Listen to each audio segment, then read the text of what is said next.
Morgan Linton joins me at NamesCon. It's so great to see you again, Morgan. Thanks for being here with us. Yeah, Kevin, thanks for having me. Yeah. How has this year compared to all the other years, and what's excited you the most so far? Yeah, well, it's neat to see it grow. I've been here since it first started, and definitely more people, more energy, and of course, the new GTLDs are shaking things up and becoming a bigger and bigger part of the conversation. So you and I have a bit of a history. Yeah, we go family history. That's right, we do, yeah. But we met quite a number of years ago. You were at Sonos. Yes. And your evolution in this industry and beyond is really fascinating. I wanted to kind of briefly touch upon that. Let me know if I leave anything out, Sure. but you were at Sonos, Yep. and you started domaining, and you started a blog, Yep. And you started building up a portfolio and a supplemental income from there, and then you left Sonos, you started domaining full-time.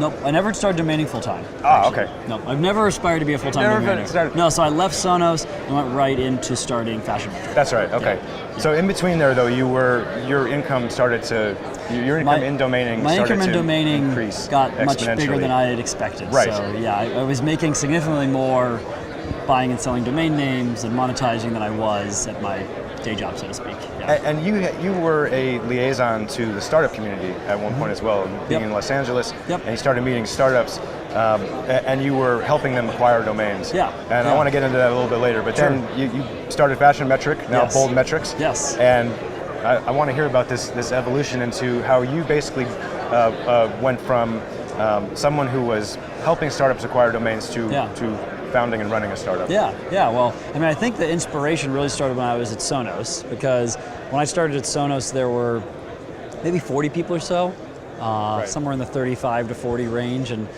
it was still like, some people think like when you're at that point, you must have figured stuff out, but no, still a startup, still in search of product market fit. We didn't have the product in the market, and I got to see that go from less than 50 people to over 1,000 people during my time there, and going from about 10 million in funding to I think 360 million in funding.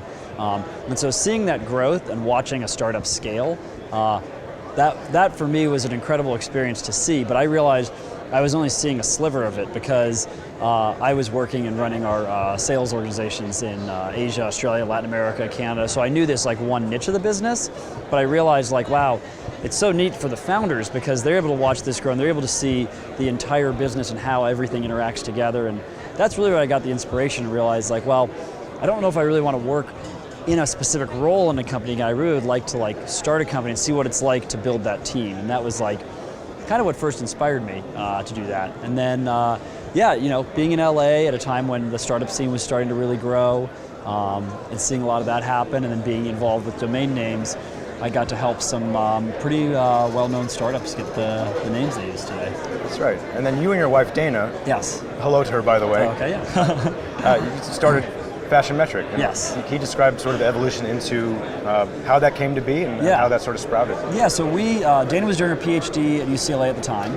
I was still at Sonos, but my Sonos stock had done pretty well, and there was a point where I could probably go on to do something else, and kind of as we were talking about earlier, the domains had also done kind of better than I expected. It kind of started as this kind of like thing on the side that I would see what happened, and then it ended up making a fair amount more than I was making there, so I knew it was time to make a move, but I had never, and this is a kind of something I always like to point out, because I think there's some people that love domain investing and they're like, oh, I'd love to do this day and night. I've never really had that passion. I don't think I'd have very much fun domaining day and night. I've never really wanted to be a full-time domainer, and so for me it was like, well, I'd love to run a startup now.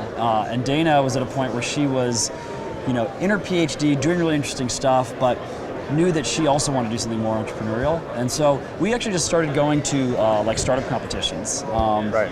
And so I went to Lean Startup Machine, which is, you don't actually build anything there, you essentially validate business models. Right. And that's essentially where the idea behind Fashion Metric came up. Daina had this idea for an app where if you were searching in a store for clothes and you were on your own, maybe you could take a picture of yourself and then get feedback from a stylist that would say, hey, actually try this shirt or these pants. And the way that the Lean Startup methodology works is, before you go out and build something, you validate would people actually use this? And so we went to all these clothing stores, talked to solo shoppers, people shopping on their own, and said, hey, we're building this app, here's what it does, would you use it?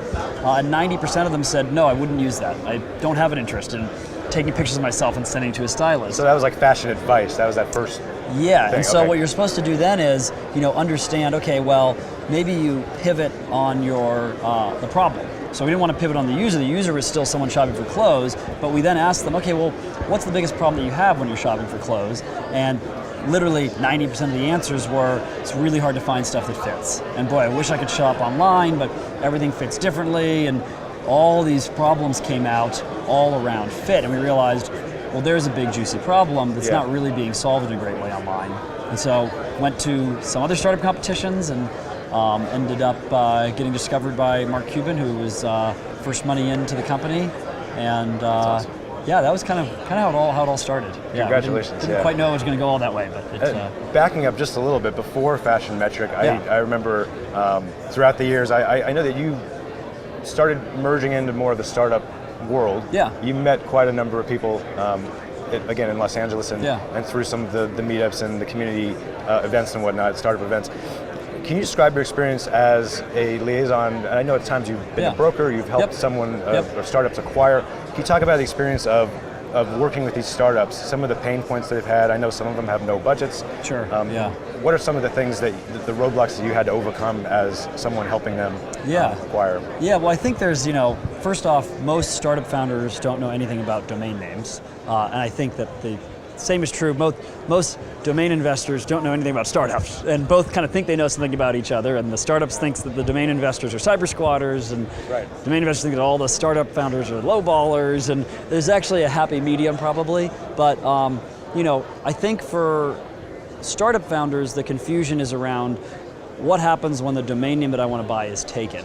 And so there's this huge disconnect where a founder will come up with an idea for a name and then go, oh, I want to call my company this. And they'll go out and they'll see this.com, maybe it's already taken by another company, maybe it's a parks page, and they'll have this idea in their head of like, well, I should be able to get that because I came up with it and I'm going to use it. And they don't know actually how to go through the process of like asking somebody via email, hey, what are you using this name for? Could I acquire it? And that process is very mercurial. And the domain investor community, there's some folks that are great at responding and working with startups, and others that aren't and are a little bit more abrasive. And so it's very delicate. It's very delicate. More so almost than, especially the investor community, but I feel like those, you mentioned it already, is a good point, just those two sides are just kind of disparate ends of the spectrum. You're dealing with emotions on both sides. You have founders that are really passionate about the companies they're building, and they've put a lot into coming up with this name that they feel really speaks to their company. And you have a domain owner or a domain investor that has done the same but in a different way, where they have a portfolio of names and they've worked really hard and done the legwork and actually researching and finding the names and bidding on them and trying to get a good price.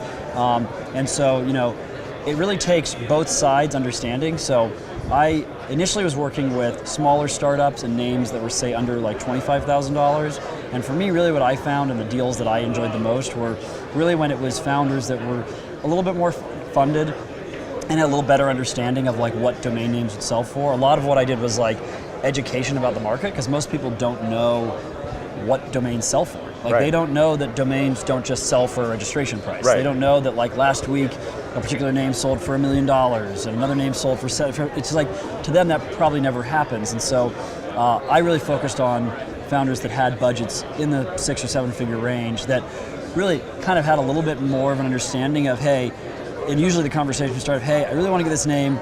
I know it's not going to be cheap, but I've got a budget of, $350,000, you think we can make it work? And that's where you kind of have a meeting in the middle for really good names. Sure. Not to say that startups obviously don't need to buy Bold Metrics. We bought for $3,500. Yeah. We don't have a huge budget for a name. Sure. And so there's a lot of names that are available, but I don't think startups necessarily need brokers to help them with names in that size category. I think there's a lot they can do themselves, but it takes some education to understand how they actually do it. I was going to say, that component is sort of the missing link, I feel like. As you were talking, I'm thinking like, there's not really anybody out there bridging that gap, but you certainly did and had some successes. How did you work with someone who, for instance, had a $3,500 budget, but the seller, the owner, was $135,000? How were you able to sort of bridge that gap? Were you ever able to successfully get a startup to either take out a loan or get some more funding or capital backed, for that? Or I know there's rev share, profit share, equity. The rev share, profit share stuff is tough. It is. That people don't really want to do. Equity stuff sometimes, but not.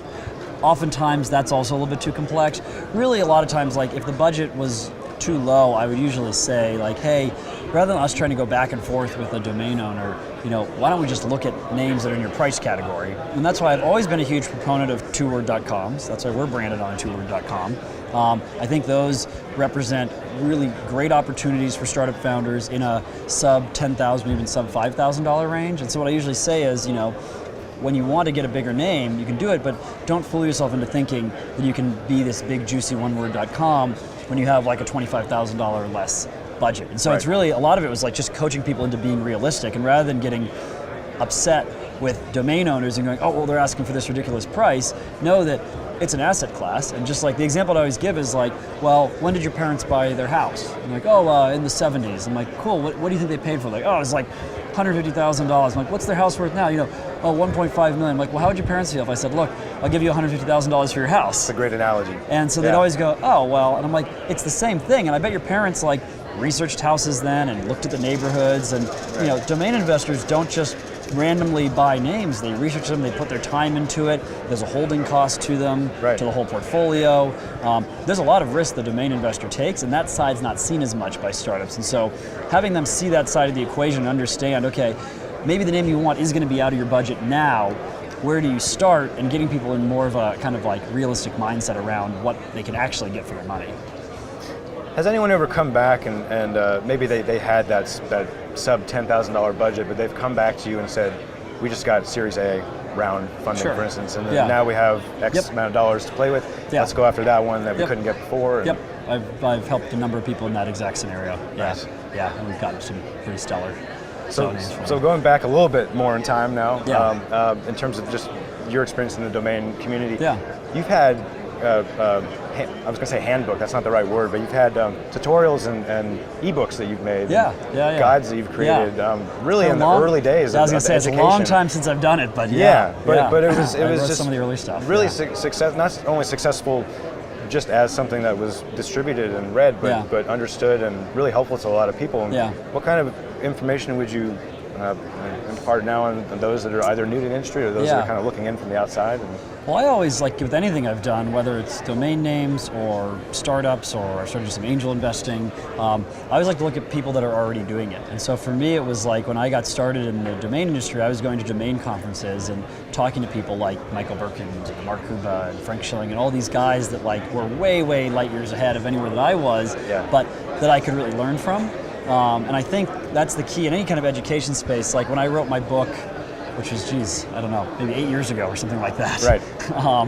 I didn't write it as I found there was just a problem with misinformation and sensationalism in this industry. Mm-hmm. And I've really been very against that probably forever because this is not an easy industry to make money in. This is not one of those like, you just buy some domain names and you're gonna make a bunch of money. And I think too many books and tutorials in the space were talking about like how you can strike it rich with domains or how you can make a bunch of money with domains, when the reality is like, I don't know, my first 2 years I lost a bunch of money and learned a lot of hard lessons, and then you really have to have like a budget, you need the time, there's a lot that goes into it. And so for me, I really wanted to educate on like what that journey more realistically looks like versus this sensationalism of, look at these names that sold last week, this sold for this and this sold for this. Think if you had a name like that, you could, and rather say like, hey, you're probably gonna buy a bunch of stuff and most of it's gonna suck and you're not gonna be able to sell it and you're gonna get kind of depressed. Then you're gonna drop some and then you're gonna go, screw this stuff, and then like, but if you stick with it and you learn, you can probably chisel out a little niche for yourself. Absolutely, it's very rare that there's sort of immediate success. Some people have had that happen, and especially with some of the new Gs, it does happen, but it is rare. Same thing with the startup space. Like people look at startups like Airbnb or Uber, and these were not startups that just like were overnight successes. Like Airbnb had a very, very hard time raising a $500,000 seed round originally. Like no one would fund them when they originally had the idea. Right. And so like they went through lots of hard times, and for us now, there's a lot that we're still figuring out. And that's that, like, no matter what it is that you're doing, any of these entrepreneurial endeavors, I don't think anyone that tells you, or any tutorial or book that says there's some like fast track path to success, I'm always very, very skeptical of. Do you have other things that you would recommend to those that are new or starting out, in terms of like tools or resources, I guess, in the industry? I would say, I mean, the number one thing is just get to a conference as soon as you possibly can. I think the amount of information exchange and networking that happens, particularly at domain conferences, is pretty massive. It's not true of every industry. Like I go to, most of the conferences I go to now are like retail conferences because we sell into the retail space. Yeah. That's very different. That actually is kind of like an insider industry. Yeah. So I actually can't really walk around those places and be like, oh hey, what do you do? Tell me about it. Like, not really in the club yet. Probably going to take me longer. Interesting. So I'm more like kind of fly on the wall. At these conferences, I find domain investors in general are very interested in sharing what they do. The only thing I would say is whether it's a conference or a blog post or a thread that's going on a forum, just make sure to do your homework and make sure that the person that is giving you that advice actually is who they say they are and has done what they say they've done. It is very easy for people to kind of prop themselves up when they're at a conference or when they're writing on a blog and to say something like, oh, I did this, and like, just put on your BS meter, because there is a lot of BS out there. I don't mean to say it in a negative way, sure, but more in a cautionary way of that, take all the conversations that you have, do the follow-up, do the research, and then figure out, and you may even need to bounce off of people that hey, I met this guy and he said he's made a killing with .nets, and he said if I just buy a bunch of these .nets, I'll make a fortune. And go like, do you know this? Can you validate that? Right. And just make sure, because it's an easy industry for people to come in and go, oh, I've sold a bunch of stuff, because there's no way to prove anything, right? Yeah. And so you got to be really careful where you get information, and also looking at the date when the information was given, because there is a expiry date. To sometimes people will write to me and say like, oh, this blog post you wrote in 2012 is so great. I'm like, be really careful with anything that I wrote 5 years ago. Yeah. Because if I said 5 years ago, here's what I'm doing and like this is really working right now, I can almost promise you it would be a disaster if you did that now. And that's why the information, especially in a fast-moving space like domain investing, you got to stay on top of what's relevant, and you have to make sure that the people giving you the advice are doing it because they're motivated not to like make money off of you or to make themselves feel good, but because they genuinely like know what they're talking about and want to help. Sure, just due diligence. I think that's wise words. Yes. It's always interesting to kind of, we've been around for a little while. There's various people that have been around either 20 more years, or there's some that have been around for 20 days. So you're calling us old. Yeah, we're getting old. Yeah, that's right. But it's always interesting for me to see how people on the outside looking in, or those especially that are new, sure, how you would describe this industry to them. Like if you're on an airplane and you're in the middle seat all of a sudden, and people, ask you what you do, and you have a 6-hour flight. How do you talk about this to people? This has been a really interesting thing where sometimes there's that blank stare. Everybody says, someone gives you that blank stare, like. And then now there's a bit more talk about how people are starting to kind of, the awareness has grown. Sure, yeah. Well, I think to be honest with you, I think these are just investors. I think that historically, if you are an investor, you either invest in the stock market or you invest in real estate.